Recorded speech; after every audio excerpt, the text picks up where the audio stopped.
está vivo o está muerto. Hay señales básicas. Y las cosas que yo quise hablar con ustedes son cosas tan sencillas que no hace falta ser un teólogo para entenderlas. Un cristiano vivo, una iglesia viva, es una iglesia que tiene una pasión por estar en su presencia. Y eso se delata por los detalles. ¿A qué hora llega la gente a la reunión? ¿Qué hace durante la reunión? Los detalles nos delatan, ¿eh? Los detalles delatan dónde está nuestra pasión. Cuando juega tu equipo preferido el clásico, vos estás media hora sentado antes de que empiece el partido haciendo la previa, ¿o no? Eso se llama pasión. Ahora, Dios es merecedor de una pasión mucho mayor que esa, ¿no te parece? Y mucha gente, en vez de venir media hora antes para prepararse para la celebración, viene media hora después. Eso es detalle, los detalles nos delatan. Los detalles hablan la verdad de lo que está pasando en nuestro corazón.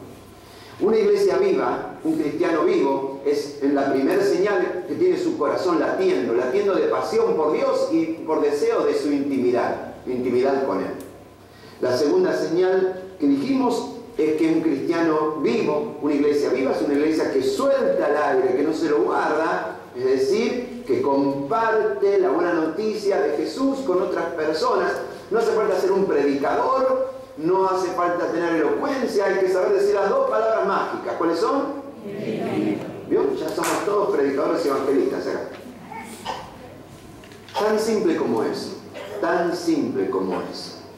La tercera señal de vida tenía que ver con nuestra temperatura corporal, si estamos fiambre o calientes y ardiendo. Y eso tiene que ver con el calor del cuerpo, que es el amor de la iglesia. Podemos tener programas excelentes, pero si no somos amigos de verdad, ¿qué sirve todo lo que hacemos? Somos un comité de actividades religiosas. Una iglesia es más que eso. Es una comunidad de hombres y mujeres que somos hermanos. Yo tengo a mis hermanos muy lejos. 2 en Buenos Aires, 1 en México. Pero somos hermanos. Y tenemos una unión que ni la distancia ni nada puede romper, ¿no es cierto? Cuando en una iglesia somos hermanos, no hay crisis que nos pueda separar. ¿Amén? Amén. No hay crisis que nos pueda separar. Somos una familia. Pertenecemos a esta familia. En las buenas y en las malas. En los tiempos de cosecha y en los tiempos donde con lágrimas sembramos. Pero somos una familia. Este es mi lugar en el mundo. Y yo sé cuál es. Voy a hablar de la cuarta señal de vida. Se me ocurre que para la mayor parte de ustedes no es la que más zozobra le va a generar. Porque este grupo, como dije al principio, es la crema de la iglesia, ¿o no? Lo mejorcito. Gente que se arremanga y sirve. Sí, la tercera señal de vida es ver si el tipo se mueve o no. No solamente yo puedo ver si tiene pulso, no solamente puedo ver si respira, no se puede tocar y ver si todavía está frío o caliente, puedo patear un poco y ver si se mueve. Y si no se mueve, hay grandes peligros que se nos esté yendo, ¿no es cierto? Y una iglesia que se mueve es una iglesia compuesta por personas que sirven. Dice la Biblia en Santiago 2:17, si la fe no está acompañada de hechos, así sola está. Y si un cristiano declama un montón de cosas, pero a la hora de remangarse para servir, no aparece, no se encuentra, ese hermano, ¿cómo está? La fe sin obras, la fe que no se traduce en movernos a hacer cosas para el reino de Dios, en esforzarnos por luchar juntos y servir en el reino de Dios, es un verso. La fe genuina no es palabras nada más. La fe genuina tiene que ver con servir. Por eso, dedicar un tiempo para servir semanalmente a mi familia de fe es una señal de vida espiritual. En toda familia, todo el mundo tiene que hacer algo. Yo tengo 3 hijos, y bueno, algunos sacan la basura, otros son los que lavan el auto, otros se ocupan de hacer las camas, pero no se aceptan vagos.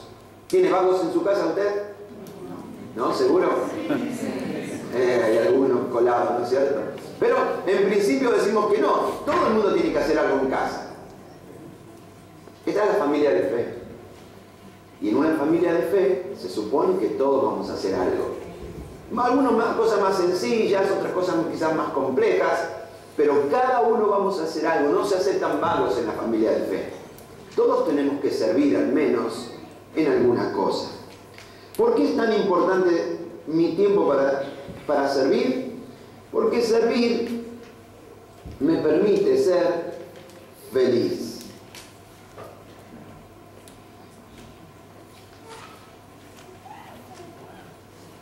Cuando nosotros vivimos vidas egoístas, es sinónimo de vidas aburridas, tristes, quejosas.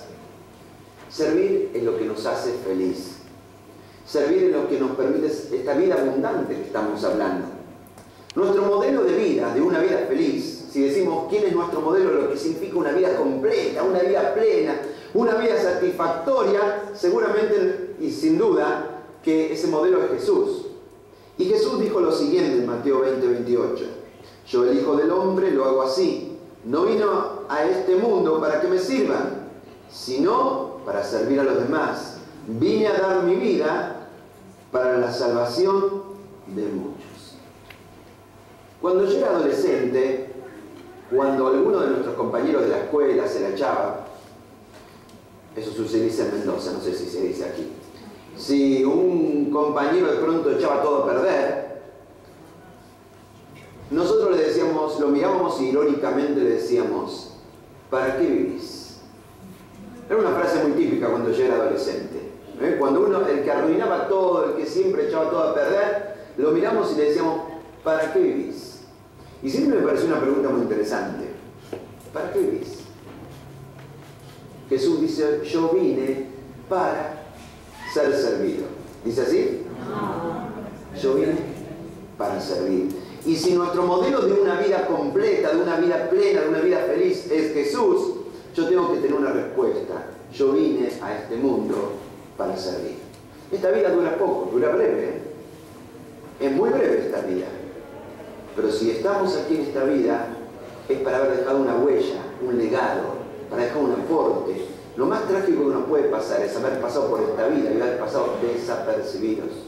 No haber hecho ningún cambio, no haber dejado ningún legado, no haber dejado ninguna herencia de amor en la vida de los demás. Una vida feliz es una vida que es capaz de darse. Jesús dijo, mayor felicidad hay en dar que en recibir. En segundo lugar, es importante servir porque me permite atrapar tu destino. Hay una doctrina que no siempre la exploramos con la profundidad que merece. Y es una doctrina tremendamente poderosa de la fe cristiana.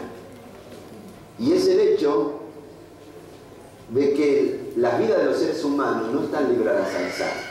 ¿Te vio la película Forrest Gump? Sí. Una de las preguntas que se dice una y otra vez, ¿qué es la vida? ¿Es como una pluma llevada por el viento? ¿O realmente alguien escribió un destino para nosotros? Y las personas que no tienen a Dios en su corazón no tienen más remedio que llegar a la única conclusión posible, si Dios no existe, que nuestras vidas son un sinsentido. Que nuestras vidas son solamente el fruto de 2 o 3 casualidades. Que no hay ningún sentido, ni significado, ni destino. Como toda la filosofía del nihilismo dice, una filosofía sin Dios, el ser humano no tiene ningún sentido, ningún propósito, ni ninguna dirección, más que el día que vive. Pero la fe cristiana nos dice que nosotros fuimos predestinados. ¿Cuándo fue la última vez que predicamos acerca de esta doctrina? La doctrina de la predestinación. Le tenemos miedo a esa doctrina. Pero es una doctrina fantástica. Es la certeza de que antes que vos y yo naciéramos, Dios escribió un guión para nuestras vidas. No, nuestra vida no está librada al azar. Dios escribió un guión para nuestras vidas. La palabra de predestinación no significa que Dios escribió un guión para nuestras vidas como quien tira los rieles de un tren, nos pusieron sobre esos rieles y no tenemos más remedio que transitar por ese camino. No, no es así. La palabra predestinación en el idioma del Nuevo Testamento es la palabra pro-orizo. Pro significa hacia adelante y orizo significa ver. Por ejemplo, el horizonte. ¿Qué es el horizonte? Es el límite de hasta donde nosotros podemos ver. Donde nuestra vista acaba, hasta donde puede llegar, Eso es el horizonte. Cuando la Biblia dice que nos predestinó, no dice que nos escribió un guión del cual no nos podemos mover y indefectiblemente va a ocurrir, porque eso es fatalismo. Lo que dice que Dios hizo es escribir un guión y establecer un escenario. Y en ese escenario nosotros tenemos un montón de margen de libertad para decidir encarnar ese guión o no hacerlo. Pero si decidimos hacerlo, vamos a encontrar el significado y el propósito de nuestras vidas. Dice en 1 Pedro 4:10 que Dios ha dado algunas habilidades especiales a cada uno. Disculpen, me adelanté. 2 Timoteo 1:9.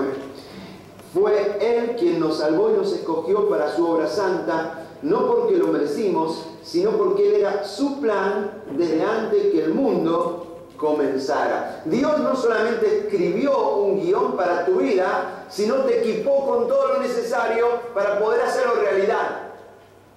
Por eso somos diferentes. A mí me hubiera gustado ser tenor, pero no. Dios me hizo barítono. A veces yo quisiera llegar a una nota más alta y hacer una tercera por allá arriba, y mi esposa me dice, cállate que suena feo. No soy así, pero bueno, no pasa nada, porque el guión de Dios para mi vida no que fuera un cantante lírico, sino que fuera pastor. Y Dios me dio todo lo necesario para hacer lo que Él diseñó antes de que yo naciera, que hiciera. Hay un salmo que dice que antes de que nosotros naciéramos, Dios escribió cada uno de nuestros días en un libro. Y yo creo en eso. Yo creo que Dios escribió un guión para nuestras vidas. Obviamente, ese guión no consiste en cómo hacerse rico y famoso.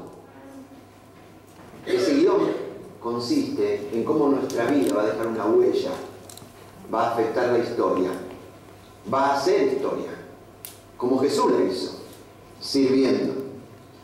En tercer lugar, servir me ayuda a descubrir que soy valioso. Este mundo categoriza con el valor de una persona de acuerdo a un montón de parámetros que muchas veces no son para nada justos. Entonces a determinadas personas las son consideradas personas valiosas y otras no tan valiosas. Recuerdo hace mucho tiempo atrás, estaba de vacaciones en la costa atlántica y una promotora empieza a perseguirme para tratar de promoverme, creo que fue una cuestión de tiempo compartido, una cosa así. Y yo decía, no, gracias, no necesito, pero me insistía, y era imposible sacármela de encima. Así que tuve que escuchar toda la historia de lo que me quería vender. En un momento me hace 2 o 3 preguntas. ¿Cómo es su familia? X y X. ¿Cuál es su tarjeta de crédito? No tengo tarjeta de crédito. En ese momento, sin decirme adiós, se dio vuelta y se fue. Sin decirme adiós, se dio vuelta y se fue. En el momento en que yo le dije, no tengo tarjeta de crédito, dijo, esta persona, 0 valor para mí. Y se fue. Y esta sociedad muchas veces a las personas les hace sentir que sus vidas son pocas valiosas, de maneras injustas. Pero la iglesia es un lugar para que puedas restituir tu valor. Yo conozco personas que en la semana, cuando llega el fin de semana, son muchachos que lideran jóvenes para hacer cosas que muchos no se atreverían a hacer. La iglesia y la oportunidad de servir en el reino de Dios son la oportunidad de encontrarte que sos valioso, aun cuando un mundo te pueda catalogar y encajonar en una situación que te diga tu vida no tiene valor. Dice en 1 Pedro 4:10, Dios nos ha dado algunas habilidades especiales a cada uno de ustedes. Empléenlas para ayudarse mutuamente, compartan con otros las múltiples bendiciones de Dios. Dios le da a cada persona habilidades para hacer la diferencia, habilidades para mostrar que soy valioso y yo puedo hacer un aporte en las cosas. La cuarta razón por la cual vale la pena servir es porque siempre va a haber recompensa. Esa recompensa no siempre es el aplauso, ni siquiera la gratitud. Porque cuando uno sirve, a veces cosecha gratitud. A veces no la cosecha de inmediato, la cosecha después de mucho tiempo. Y a veces la gente se va sin jamás haberte dicho gracias. Pero hay una recompensa que nadie puede quitarte cuando servís. Y la recompensa que Dios da. Y en Colosenses 3, 23 al 24 dice: cualquier cosa que hagan, hagan con todo su corazón, como trabajando para el Señor y no para los hombres, sabiendo que la recompensa de parte de quién viene. Cuando un hermano se ofende y se enoja: pastor, usted nombró a todos los que sirven y a mí no me nombró. ¿Te pasó eso alguna vez? Cuando un hermano se queja así, porque no entendió nada. Nuestra recompensa y nuestro aplauso no pasa por ser nombrados en la plataforma. Nuestra recompensa y nuestro aplauso tiene que ver con saber que uno no se olvida de lo que yo hago. Dios no es injusto para olvidar las obras de bien que sus hijos hacemos para el reino de Dios. En definitiva, nosotros vivimos para la audiencia de uno solo y nos interesa el aplauso de uno solo, que Dios. Por eso, en quinto lugar, servir vale la pena. Nosotros somos todos chanchitos al lado de Dios, ¿no es cierto? No somos nada. Pero qué alegría es cuando Dios nos dice: bien hecho, siervo bueno y fiel. Entra en la felicidad de tu Señor. Y esa es nuestra alegría. Saber que el día que esta vida termine, y esta vida es más breve de lo que imaginamos, más breve, mucho más breve de lo que imaginamos, habremos vivido el guión para el cual fuimos creados. Habremos hecho lo que teníamos que hacer. Estuvimos en este mundo no para consumir oxígeno y ocupar espacio, sino para dejar una huella y dejar un legado. Y la única manera de hacerlo es sirviendo a los demás. He recorrido esta parte bastante rápidamente, porque yo sé que todos ustedes, por las conversaciones que tuve, son bastante buenos servidores. Y porque quería hacer algo que no está en sus hojas, pero me parecía importante. Después vamos a completar lo que falta, no se asusten. Quiero contarles un testimonio, una historia. Ayer a la noche, cuando fui a dormir, sentí que contarles esta historia podía ser de bendición para ustedes y podía ayudarles. Quiero contarles la historia de mi iglesia. ¿Me lo permite hacer en 10 minutos? Hay algunas fotos que vamos a ver, Nuestra iglesia nació en 1926 por un puñado de hermanos apasionados, capaces de ir a predicar el Evangelio a donde sea, como sea, subiéndose a los trenes y parándose en las estaciones, entregando Biblias casa por casa, polvorientos, despreciados, insultados. Así nacieron muchas de nuestras iglesias, con gente apasionada por Dios. La iglesia de la cual soy pastor, evidentemente nació en un sueño de Dios. El sueño que en el corazón de nuestra ciudad hubiera un testimonio de quién es Jesús y de lo que Él puede hacer en la vida de las personas. La historia de la vida de nuestra iglesia puede dividirse en 3 etapas quizás. La primera etapa son sus primeros 40 años. Durante sus primeros 40 años, esta iglesia se reunía en un edificio muy pequeñito, que es este, que actualmente está casi igual. Ese edificio fue el templo de nuestra iglesia por 40 años. Y durante esos 40 años esta iglesia tuvo una cantidad de pastores diferentes. Casi 10 pastores tuvo durante 40 años. Durante esa etapa era frecuente que un pastor estuviera 5 años, 6 años, se fuera, viniera otro.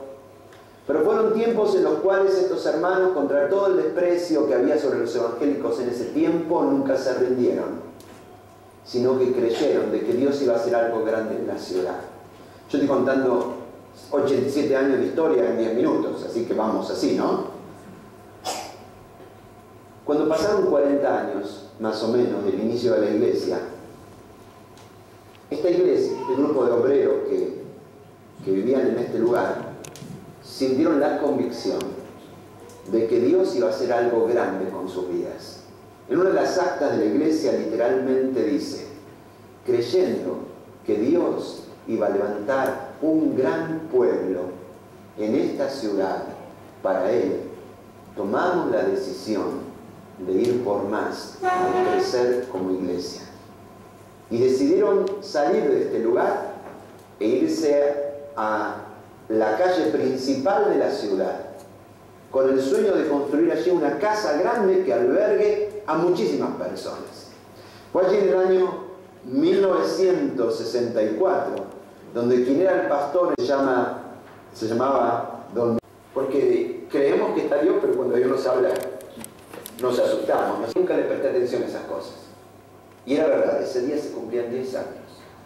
También era verdad que 10 años atrás, cuando yo llegué a Campana, como yo les dije antes, me encontré con 30 personas, ¿se acuerdan? Pero más que 30 personas, eran 30 problemas.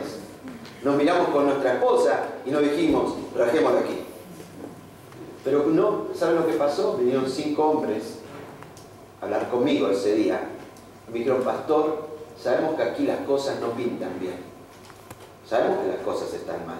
Pero por favor, quédese con nosotros. Nosotros estamos dispuestos a luchar junto con usted para levantar juntos una iglesia sana. Y fue eso, y muchas otras cosas, que Dios utilizó para confirmarme que yo tenía que gastar esos 10 años de mi vida, yo no sabía que eran 10, pero que tenía que quedarme en ese lugar para servir y cambiar la historia en ese lugar. Ahora, habían pasado 10 años. De esos 5 hombres que un día me dijeron eso, ninguno de esos 5 hombres estaba en la iglesia. Se habían ido. La mayor parte de ellos se habían simplemente mudado. El último de ellos, una semana anterior a este evento, se había ido a vivir al Canadá, donde vive hasta el día de hoy. Simplemente se mudaron, se fueron. Ninguno de esos 5 hombres que hacía 10 años atrás me dijeron, quédese, estamos dispuestos a luchar con usted, está parte. Así que estas dos partes las entendía. La que no entendía es la última parte, donde Dios me decía, y 5 hombres van a marcar tu nuevo ministerio. Yo al principio entendía que lo que Dios me estaba diciendo, que yo tenía que formar nuevos líderes en la iglesia. Así que comencé a hacer reuniones de hombres en mi casa. Y después de muchas semanas, yo oraba, Señor, mostrame quiénes son esos 5 hombres. Y cuando parecía que tenían 4 más o menos que pintaban, 2 se me caían. Ya, Dios, ¿dónde están esos 5 hombres? Pasó abril, mayo, junio, agosto, julio, agosto. Yo ya me estaba como desalentando de tratar de entender qué es lo que Dios me quería decir. En agosto del año 2003 me pidieron que presida el comité de campaña 40 días con propósito a nivel nacional. Hicimos 5 entrenamientos simultáneos en Santa Fe, en La Plata, en Buenos Aires, aquí en Córdoba y en Mendoza. Y tuvimos más de 2.500 pastores y líderes participando de lo que fue el primer entrenamiento para hacer esta campaña, 40 días con propósito. Pero el reporte que recibíamos de todos esos lugares es que los hermanos americanos que dieron la enseñanza fueron fantásticos, pero no se entendió nada. Así que me pidieron que yo visite las 5 ciudades para volver a reunir a los pastores y clarificar la parte más práctica de cómo se hacen estas campañas. Fui a La Plata, fui a Santa Fe, estuve con los pastores de Buenos Aires, no vine a Córdoba, porque acá hubo un lío desastroso acá en Córdoba, después lo voy a explicar. Y de última, y no quería porque no tenía tiempo, fui a Mendoza. Cuando llegué a Mendoza, me junté con todos los pastores y tuvimos una charla ahí acerca de esta campaña. Pero mientras yo hablaba, un grupo de gente estaba sentado en el fondo mirándome, relojeándome. Y uno se da cuenta cuando hay gente que te está mirando raro, ¿no? Cuando terminé de hablar, vinieron a hablar conmigo y me dijeron, ¿saben qué? Nosotros somos miembros de esta iglesia. Esta es la primera iglesia bautista de Mendoza, me dicen. ¿Ah? Qué bueno, no sabía. ¿Sabe usted que nuestra iglesia está buscando pastor? No, tampoco lo sabía. Y de alguna manera pensamos que a lo mejor usted puede ser esa persona. Solamente le pedimos una cosa, sin ningún compromiso. Solamente le pedimos que por favor nos dé una buena oportunidad de que nos conozca y le conozcamos. Deje que vuelva a casa, se lo pregunte a mi esposa y veremos. Llegué a casa, le pregunté a Lili y vayamos, conozcamos a estas personas. Nosotros no tenemos ninguna necesidad de salir donde estamos, ni tenemos ninguna palabra de salir de aquí, pero conozcamos a estas personas. Al mes siguiente fuimos, nos recibieron, nos hospedaron, y al día siguiente me llevaron a hablar con un grupo de hermanos, que eran los que hacía 2 años estaban orando por el nuevo pastor. Entré a una casa a una habitación, me senté y estaban ellos. 1, 2, 3, 4, 5. Y yo dije, Señor, de esto estabas hablando. Yo no entendía. Yo no creo que Dios hizo todo esto porque yo soy una persona maravillosa, sino porque soy un cabeza dura. ¿Vieron la película de Todopoderoso? Que el tipo se enoja, Jim Carrey, y le dice, Dios, hablame, hablame. Y se aparece un cartel luminoso así y el tipo no lo ve. Y le suena el beeper y Dios le está hablando y tampoco lo ve. Bueno, Dios tuvo que hacer esto conmigo no porque yo sea brillante, todo lo opuesto, porque soy un cabeza dura. Y si no me tenía hablado así, yo no iba a entender. El asunto es que de esta manera y de otras maneras, Dios me confirmó de que yo tenía que dejar todo e ir a ese lugar. Aunque mis compañeros de trabajo, mis compañeros decían, Fabián, eso es suicida. No vayas a ese lugar. Ese hombre que fue pastor por 35 años va a estar sentado en el primer banco. No vas a durar ni 2 semanas ahí. Pero cuando uno tiene una palabra de Dios, cruzar los mares que tengas que cruzar. Si no tenés una palabra de Dios, no vayas ni a la esquina. Pero si tenés una palabra de Dios, cruzar los mares que tengas que cruzar. Andá donde tengas que ir, porque Dios cumple su palabra. Y fue así, y ahora sí podemos pasar una imagen, en que, una más, en que llegamos estaba más flaquito, eché panza un poquito, engordé estos últimos 8 o 9 años. En que en abril del año 2004 llegamos a Mendoza. Ahora, cuando yo estaba ahí en Mendoza, a las pocas semanas, tan lejos de mi familia, tan lejos del mundo que conocí, yo me hice esta pregunta: ¿cómo terminé aquí? ¿Qué hago yo en este lugar? Yo en este lugar no conozco a nadie, no hay nada mío en este lugar. ¿Qué hago? ¿Cómo fue que terminé aquí en este lugar? Y de pronto me puse a leer el libro de actas de la iglesia y a leer la historia de la iglesia. Y allí comprendí que si bien yo jamás imaginé que iba a estar en ese lugar, Dios siempre lo planeó de esa manera. Cosas grandes en tu vida y en la vida de esta iglesia. De esta historia hay varios aprendizajes, ¿no? Pasar unas imágenes adelante. Durante los años tuvimos tiempo de precioso crecimiento. Hay otra más, pasamos más adelante. Hoy hemos comprado, esta es nuestra propiedad, y esta es la que compramos, y esta es la otra que compramos. Pasa para adelante. Este es el templo que estamos soñando construir. La historia se repite. Porque la pregunta es cómo lo vamos a hacer, no sabemos, pero si nosotros hacemos lo posible, Dios va a hacer lo imposible. Y este es el templo que estamos soñando construir para el Señor, si Dios nos lo permite, en los próximos 3 años. Pero vamos a ir al final, a la parte de los aprendizajes, que están después de esta placa. ¿Por qué te cuento esta historia?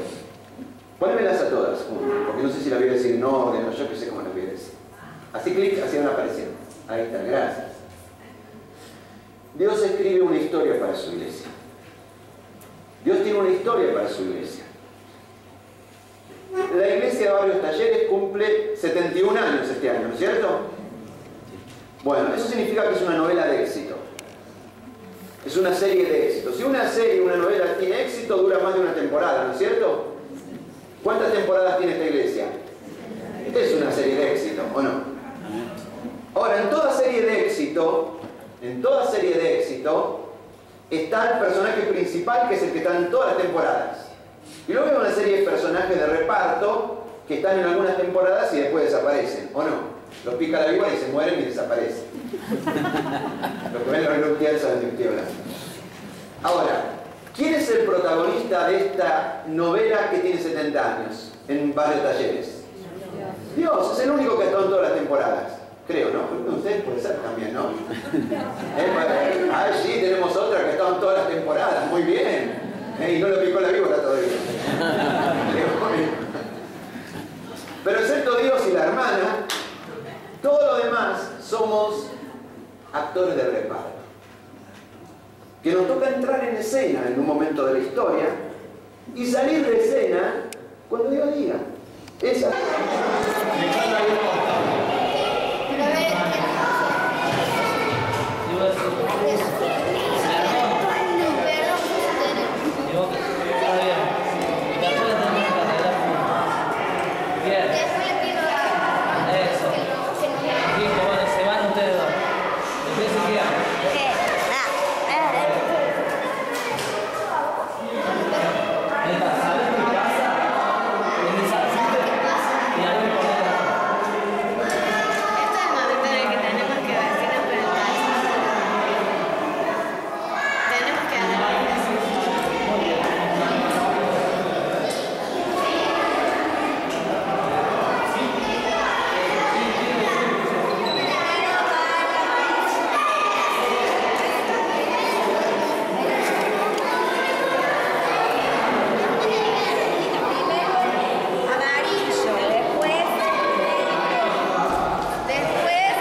Una vez un pastor anciano estaba formando a un pastor jovencito.